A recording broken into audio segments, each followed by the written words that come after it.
और भोपाल से इस वक्त की बड़ी खबर सामने आ रही है। राज्यसभा के लिए बीजेपी उम्मीदवार का ऐलान कर दिया गया है। राज्यसभा के लिए बीजेपी उम्मीदवारों का ऐलान। एमपी में बीजेपी ने 4 प्रत्याशियों का ऐलान किया है।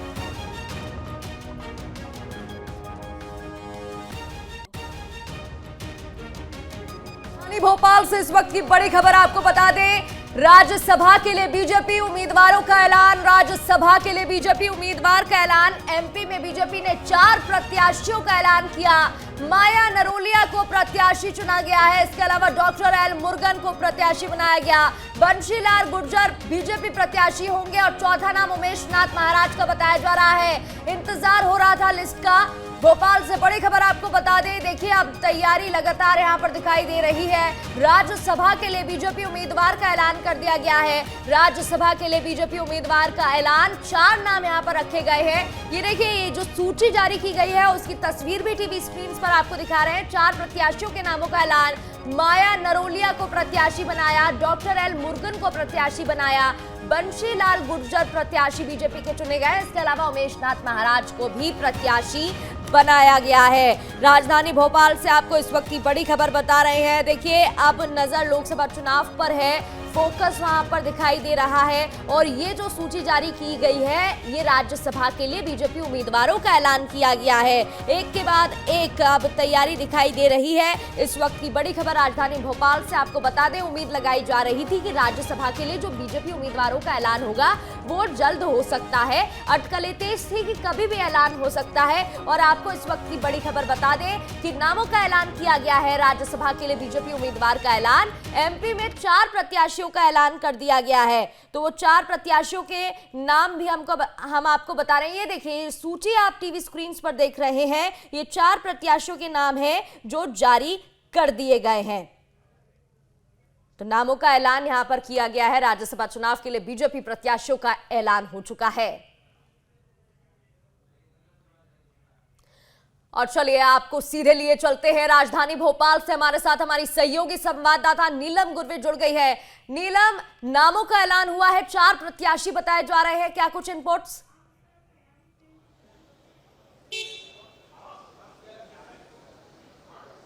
जी बिल्कुल, देखिए जैसे कि अनुमान लगाया जा रहा था कि आज जो है बीजेपी और कांग्रेस अपने राज्यसभा प्रत्याशियों के नाम की घोषणा कर सकती है।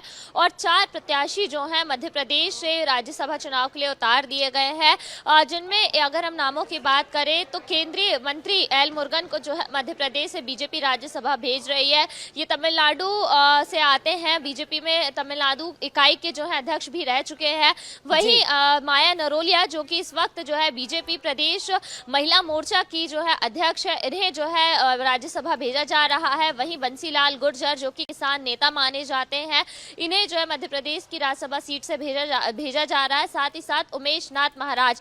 तो ये 4 नामों की घोषणा जो है बीजेपी ने कर दी है।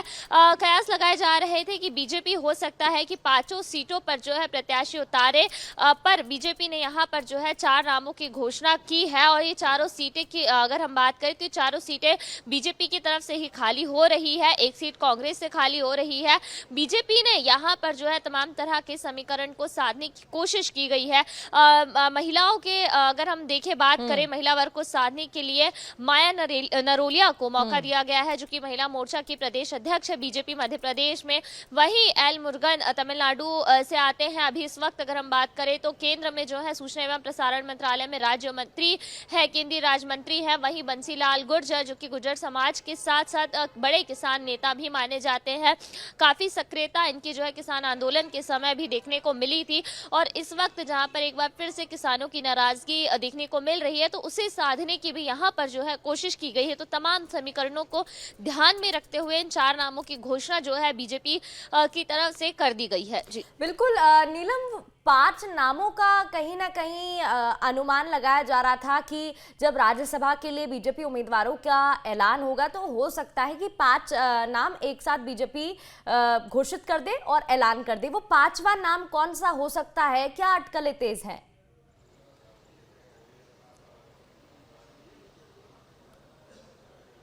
जी बिल्कुल, देखिए पहले ये अनुमान लगाया जा रहा था कि बीजेपी जो है पांचों सीटों पर अपने जो है प्रत्याशी जी उतार सकती है, पर अब जो है बीजेपी ने जो लिस्ट जारी कर दी उनमें सिर्फ 4 नामों की घोषणा की है, यानी कि अब इस बात की संभावना बेहद कम है कि 5वीं सीट पर जो है प्रत्याशी उतारा जा सकता है, क्योंकि देखिए 15 फरवरी यानी कि कल जो है राज्यसभा चुनाव के नामांकन की आखिरी तारीख है, 27 फरवरी को चुनाव होना है।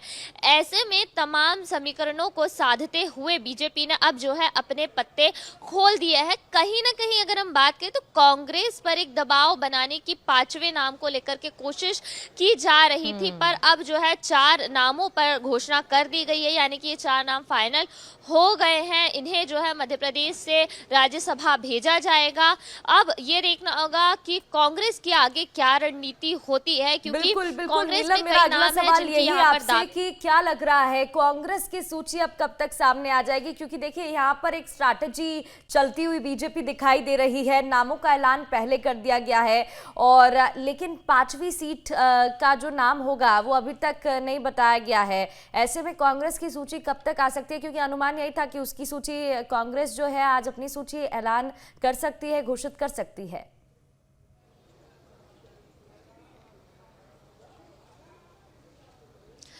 जी बिल्कुल, देखिए कांग्रेस को भी जो है आज ही अपने प्रत्याशियों के नाम की जो है घोषणा करनी होगी, क्योंकि कल आखिरी दिन है नामांकन भरने का। ऐसे में तमाम तरह की प्रक्रियाएं होती है जो एक प्रत्याशी को पूरा करना होता है। दावेदारी की हम बात करें तो लगातार कई नाम सामने आ रहे हैं। पहले माना जा रहा था कि कांग्रेस सोनिया गांधी को मध्य प्रदेश से राज्यसभा भेज सकती है, पर आज वह अपना नामांकन राजस्थान से भरने जा रही है। वहीं अगर हम बात करें तो पूर्व मुख्यमंत्री कमलनाथ की भी रोकना चाहूंगी, आपके पास लौटूंगी। संदीप भवलकर हमारे साथ जुड़ गए हैं, उनसे भी बातचीत कर लेती हूं। राज्यसभा के लिए बीजेपी उम्मीदवारों का ऐलान हो गया है, 5 सीटों के लिए नामों का ऐलान हो जाएगा, ऐसी उम्मीद जताई जा रही थी। हालांकि यहां पर बीजेपी ने रणनीति के तहत 4 नामों का ऐलान किया है और अभी 5वां नाम घोषित नहीं किया गया है। कैसे देख रहे हैं? देखिए, 5वां नाम घोषित नहीं हुआ है, इसलिए बीजेपी यहाँ पर कोई फाइट नहीं चाह रही है और एक सीट कांग्रेस के लिए खाली छोड़ दी है। ये कांग्रेस के लिए राहत की बात है। केवल 4 सीटें जो आसानी से बीजेपी के उम्मीदवार जीत सकते हैं। 4 सीटों पर अपने नाम घोषित किए हैं। इसमें जो एल मुरुगन है, डॉक्टर एल मुरुगन का नाम पहले से ही प्रस्तावित था, ऑलरेडी राज्यसभा के सांसद हैं और इन्हें एक बार फिर से मध्य प्रदेश से ही भेजा गया है। इससे पहले भी मध्य प्रदेश से ही सांसद थे, इनका कार्यकाल खत्म हो रहा था, अब उनको कंटिन्यू किया गया है, तो ये एक राहत की बात है। उमेश नाथ महाराज को यहाँ से भेजा गया है, जो एक आध्यात्मिक शख्सियत है। इसके अलावा माया नरोलिया बीजेपी की सीनियर लीडर रही हैं, उन्हें भेजकर बीजेपी ने एक महिला उम्मीदवार को राज्यसभा पहुंचाने की कोशिश की है और एक कयास यही लगाए जा रहे थे कि 4 उम्मीदवारों में से एक महिला जरूर होंगे। बंसीलाल गुर्जर के नाम पे बीजेपी ने एक ओबीसी कार्ड खेला है। गुर्जर आबादी काफी ज्यादा है और वोटों को प्रभावित करती है, तो गुर्जरों को प्रतिनिधित्व देने के लिए बंसीलाल गुर्जर को दिया गया है। ये मध्य प्रदेश में इससे पहले पिछड़ा वर्ग आयोग, योजना आयोग के उपाध्यक्ष भी रह चुके हैं, बीजेपी के विभिन्न पदों पर रहे हैं, किसान मोर्चा के भी अध्यक्ष रहे हैं, तो सीनियर लीडर हैं बंसीलाल गुर्जर, उनको एक बार फिर से भेजा गया है। तो बीजेपी ने अलग अलग वर्गों को साधने की कोशिश की है। पिछड़ा वर्ग के अलावा आध्यात्मिक शख्सियत एक कंटिन्यू किया गया है और महिला उम्मीदवार को भी यहाँ पर घोषित किया गया। तो महिलाओं को प्रतिनिधित्व दिया है, ओबीसी को प्रतिनिधित्व दिया है और कंटिन्यू किया है। और एक सीट खाली छोड़कर कांग्रेस यहाँ पर अब कोई फाइट नहीं होगी, ऐसी उम्मीद लगाई जा सकती है। 5 सीटों में से 4 उम्मीदवार भाजपा के रहेंगे और एक उम्मीदवार कांग्रेस आसानी से जीत कर वरिष्ठ पत्रकार हमारे साथ जुड़े हुए हैं। संदीप जी, मैं आपसे एक और सवाल यहाँ पर रोकते हुए यही करना चाहूंगी, जैसे कि देखिए 4 सीट यहाँ पर 4 प्रत्याशियों के नामों का जो ऐलान किया गया है काफी सोच समझकर किया गया है। सोचा गया था महिला नाम जरूर होगा, यहाँ पर माया नरोलिया का नाम है, फिर किसानों को देखते हुए क्योंकि ये जो मुद्दा है वो गूंजता दिखाई दे रहा है, नाम यहाँ पर घोषित किया गया है। ऐसे में जो 5वीं सीट जहां पर कांग्रेस को अपने नाम का ऐलान करना है, ऐसे में वो नाम क्या सोचकर कांग्रेस कर सकती है? क्या वो यहाँ पर क्राइटेरिया होगा जिसको देखकर कांग्रेस के नाम का ऐलान हो सकता है?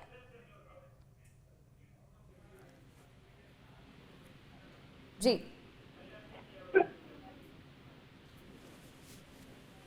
संदीप जी, आप तक आवाज पहुंच रही है? जी, ये कांग्रेस की तरफ से 3 उम्मीदवार प्रमुख हैं। कमलनाथ है जो अभी किसी कोई पोस्ट होल्डर नहीं है। इसके अलावा अजय यादव है जो पोस्ट होल्डर नहीं है। जीतू पटवारी प्रदेश कांग्रेस के अध्यक्ष है और अभी वो विधानसभा का चुनाव हारे हैं और कोई उनके ऊपर कोई जनप्रतिनिधि वाली पोस्ट इनके पास में नहीं है। तो ये 3 प्रमुख उम्मीदवार है जिनके नामों पर विचार किया जा सकता है, क्योंकि ये तीनों ही सीनियर लीडर हैं। प्रदेश कांग्रेस के पूर्व अध्यक्ष केंद्रीय मंत्री रह चुके हैं अरुण यादव, जीतू पटवारी प्रदेश अध्यक्ष रह चुके हैं, कमलनाथ पूर्व मुख्यमंत्री रह चुके हैं। ये तीनों ही सीनियर लीडर हैं, इसलिए इनका फैसला मध्य प्रदेश से नहीं होगा। हाईकमान, कांग्रेस का आला हाईकमान ही। ऐसा हो सकता है क्या, जो नाम हम नहीं सोच रहे हैं कहीं वो नाम भी हो सकता है? क्योंकि यहाँ पर देखिए समीकरणों को देखते हुए बीजेपी की तरफ से नामों का ऐलान किया गया है, लेकिन कांग्रेस की तरफ से वो कौन सा चेहरा होगा, ये बड़ी रणनीति हो सकती है। ऐसे में ऐसा तो नहीं कि जो नाम हम नहीं सोच रहे शायद उसका यहाँ पर ऐलान हो सकता है?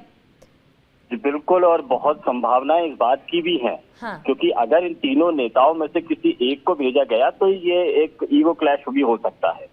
तो समीकरणों को साधने के लिए कांग्रेस अगर कोई चौंकाने वाला नाम भी घोषित कर दे तो इसमें कोई इस बात की संभावना से भी इनकार नहीं किया जा सकता, क्योंकि राजमणि पटेल की सीट खाली हो रही है। राजमणि पटेल बुजुर्ग नेता है, सीनियर लीडर हैं और पिछड़ा वर्ग का प्रतिनिधित्व भी करते हैं। तो उम्मीद इस बात की है कि उनको कंटिन्यू भी किया जा सकता है। लेकिन कांग्रेस इस बात को भी देखेगी कि राज्यसभा में कोई ऐसा जनप्रतिनिधि पहुंचे जो कांग्रेस को मजबूती प्रदान करे और राज्यसभा में आवाज को बुलंद कर सके। तो ऐसे में किसी नए लीडर को भी दिया जा सकता है। अरुण यादव, चूंकि युवा चेहरों को अब आगे बढ़ाती हुई कांग्रेस दिखाई दे रही है। बहुत बहुत शुक्रिया संदीप जी आपका तमाम जानकारी के लिए। और यहाँ पर आपको बड़ी खबर हम बता रहे हैं, 4 उम्मीदवारों के नामों का ऐलान बीजेपी की तरफ से कर दिया गया है। लगातार हमारे साथ नीलम भी जुड़ी हुई है, उनका रुख कर लेते हैं एक बार फिर से। नीलम, यहाँ पर 4 नामों का ऐलान कर दिया गया है। कांग्रेस की तरफ से वो एक नाम कौन सा होगा, इस पर हम चर्चा कर रहे थे।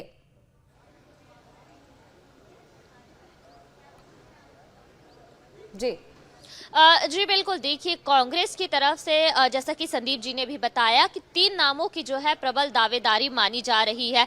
पूर्व मुख्यमंत्री कमलनाथ, पीसीसी चीफ जीतू पटवारी और वरिष्ठ नेता अरुण यादव, इन तीनों के नाम को लेकर के चर्चाएं जोरों पर है। और कल जब पूर्व मुख्यमंत्री कमलनाथ ने अपने घर पर विधायकों को डिनर पर बुलाया था तो ये जानकारी भी निकलकर सामने आई कि राज्यसभा के जो प्रस्तावक बनते हैं विधायक, उनसे जो है एक खाली प्रपत्र पर जो है सिग्नेचर भी करवाए गए हैं।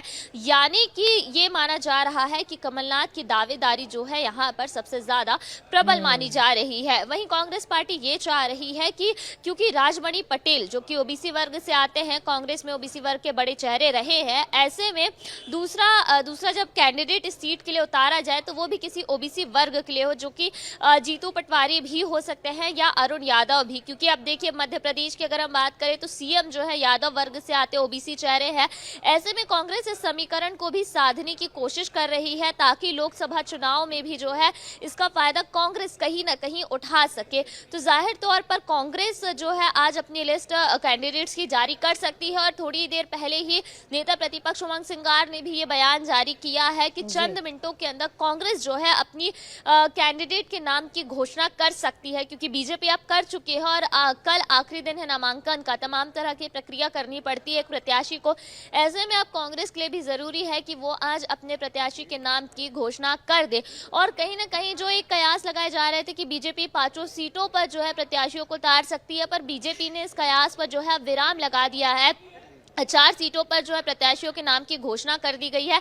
यानी कि बीजेपी किसी तरह की फाइट नहीं चाहती। जो 4 सीट पहले से उसके पास है वो 4 सीटों पर उसे जो है विधायकों का पूरा समर्थन मिल जाएगा। जो एक अनुमानित वोट की जरूरत होती है, बीजेपी के पास वो पर्याप्त वोट है। यानी कि ये 4 सीटें आसानी से बीजेपी जो है अपने पास कर सकती है। वहीं अगर हम कांग्रेस की बात करें तो ये जरूर देखना होगा कि ये जो 3 बड़े नाम सामने आ रहे हैं, इनमें से किसी को भेजा जा सकता है या फिर कांग्रेस जो है कोई सरप्राइजिंग एलिमेंट यहाँ पर ला सकती है, क्योंकि तमाम तरह की रणनीतियों पर लगातार विचार किया जा रहा है। और जिस तरह से हम देख रहे हैं कि विधानसभा में जो कांग्रेस को हार मिली थी, उसके बाद नेतृत्व परिवर्तन का एक दौर देखने को मिला, युवा चेहरों को मौका देने की बात लगातार कही जाए। पीसीसी चीफ जो है बदले गए, नेता प्रतिपक्ष उमंग सिंघार जो कि युवा चेहरा भी माने जाते रहे, उन्हें मौका दिया गया। तो ऐसे में ये देखना होगा कि राज्यसभा के जरिए लोकसभा चुनाव को जीतने की कोई रणनीति कांग्रेस यहाँ पर लेकर आती है, या जो नाम चल रहे हैं चर्चाओं में उनमें से किसी एक पर जो है अपना दाव लगा सकती है। और आज ये सस्पेंस जो है वो भी खत्म होता हुआ नजर आएगा, क्योंकि अब बीजेपी की लिस्ट जारी हो गई तो जाहिर तौर पर कांग्रेस को अब अपने पत्ते खोलने की यहाँ पर जरूरत पड़ जाएगी। बिल्कुल। और जैसे कि आप बता रही हैं, उमंग सिंघार का भी यहाँ पर बयान सामने आ चुका है, जहां उन्होंने कहा है कि चंद मिनटों में देखने वाली बात रहेगी कब तक कांग्रेस की ये जो सूची है, वो जो एक नाम है वो सामने आता है और वो नाम कौन सा होगा। कई जो नाम है वो दावेदारी इस लिस्ट में करते नजर आ रहे हैं, लेकिन देखने वाली बात रहेगी। नीलम, एक बार फिर से मैं आपसे जानना चाहूंगी, ये जो 4 नाम है, देखिए यहाँ पर समीकरण को साधने की कोशिश की गई है। चाहे हम महिला की बात करें तो यहाँ पर माया नरोलिया का नाम सामने आ रहा है, फिर किसानों का जो मुद्दा गूंजता हुआ दिखाई दे रहा है। ऐसे में हर एक वर्ग का यहाँ पर ध्यान रखने की कोशिश बीजेपी की तरफ से की गई है।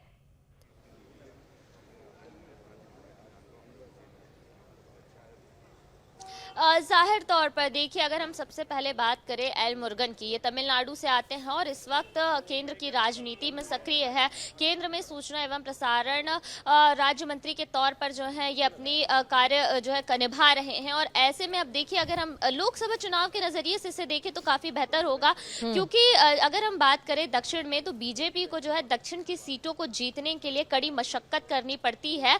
अगर हम तुलना करते हैं उत्तर या उत्तर भारत के राज्यों की, तो ऐसे में जो है एल मुरुगन को राज्यसभा भेजा जा रहा है मध्य प्रदेश की तरफ से। तो कहीं ना कहीं जो है ये समीकरण साधने की कोशिश की जा रही है कि दक्षिण भारत की जो कुछ सीटें हैं जहां पर बीजेपी को मुश्किलों का सामना करना पड़ता है, दूसरी जो क्षेत्रीय पार्टियां हैं उसे कड़ी टक्कर देती हुई नजर आती है। तो इसके जरिए जो है वो एक समीकरण यहाँ पर साधने की कोशिश कर रही है। वहीं अगर हम बात करें, दूसरा नाम है माया नरोलिया का। माया नरोलिया बीजेपी महिला मोर्चा की प्रदेश अध्यक्ष है, वरिष्ठ नेता हैं। तमाम तरह के जो रणनीति बनाई जाती है पार्टी की तरफ से बीजेपी में महिलाओं को साधने की, उसमें काफी सक्रिय भूमिका वो निभाती हुई हमें नजर आती है। और मध्य प्रदेश में एक बड़ा वोट बैंक महिलाओं का रहा है। हमने देखा था कि किस तरह से विधानसभा चुनाव में इसका फायदा बीजेपी को मिला है। तो इस समीकरण को साधने की कोशिश की गई है, ये दिखाने की कोशिश की गई है कि महिला आरक्षण बिल की बात सरकार जो कर रही है उसे धीरे धीरे जो है अप्लाई यहाँ पर किया जा रहा है, ताकि महिलाओं को भले ही बिल आने में वक्त लग सकता है, वो 2029 से ही जो है लागू हो, पर अभी से जो है महिलाओं को प्रतिनिधित्व राज्यसभा हो चाहे लोकसभा हो उसमें दिया जाना चाहिए। और यहाँ पर माया नरोलिया का नाम जो है इस बात की पुष्टि करता है। बंसीलाल गुर्जर की हम बात करें तो बीजेपी किसान मोर्चा में काफी सक्रिय रहे हैं, अलग अलग पदों पर रहे हैं। किसान कल्याण आयोग में भी वो राष्ट्रीय उपाध्यक्ष थे, गुर्जर समाज से आते हैं। तो यहाँ पर जो है इनके जरिए 2 समीकरण को साधने की कोशिश जो है बीजेपी के जरिए की जा रही है, क्योंकि हम देख रहे हैं कि किसान का जो आंदोलन है वो एक बार फिर से तूल पकड़ रहा है। वो पूरा मामला लगातार किसानों की नाराजगी है और दिल्ली पहुंच रहे हैं किसान। तो ऐसे में जो है किसानों को भी साधा जा सके, साथ ही साथ गुर्जर वर्ग को साधने की भी यहाँ पर कोशिश की जा रही है। वहीं उमेश नाथ, हम महाराष्ट्र की बात करते हैं तो एक आध्यात्मिक चेहरे हैं, आध्यात्म के क्षेत्र में वो काफी सक्रिय रहे हैं। तो बीजेपी ने एक नाम के जरिए 2 से 3 समीकरणों को साधने की कोशिश यहाँ पर की है, और ये चारों नाम ही जो है अलग अलग समीकरण को हमें दर्शा रहे हैं। जी बिल्कुल। और ऐसे में देखिए, अगर ओबीसी चेहरों की बात करें या अन्य चेहरों की बात करें तो देखिए नरोत्तम मिश्रा, जयवान सिंह पवैया का नाम भी सामने आ रहा था, लेकिन उसके बावजूद यहाँ पर कुछ नए नाम, जैसे कि हम सोच रहे थे कि नया एलिमेंट देखने को मिल सकता है, नए नामों का ऐलान किया गया।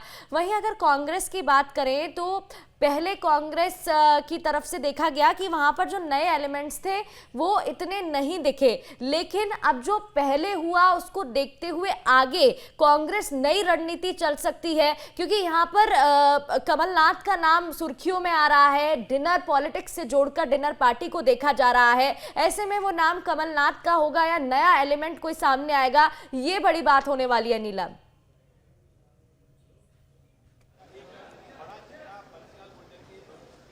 जाहिर तौर पर देखिए बीजेपी की पहले अगर हम बात करें तो हमेशा इस बात के लिए जानी जाती है कि भले ही कितने ही अनुमान अलग अलग नामों को लेकर के लगाए जाएं, पर वो अपना जो है एक सरप्राइजिंग एलिमेंट लेकर आती है, उन नामों की घोषणा कर देती है जिनका हम अंदाजा नहीं लगा सकते।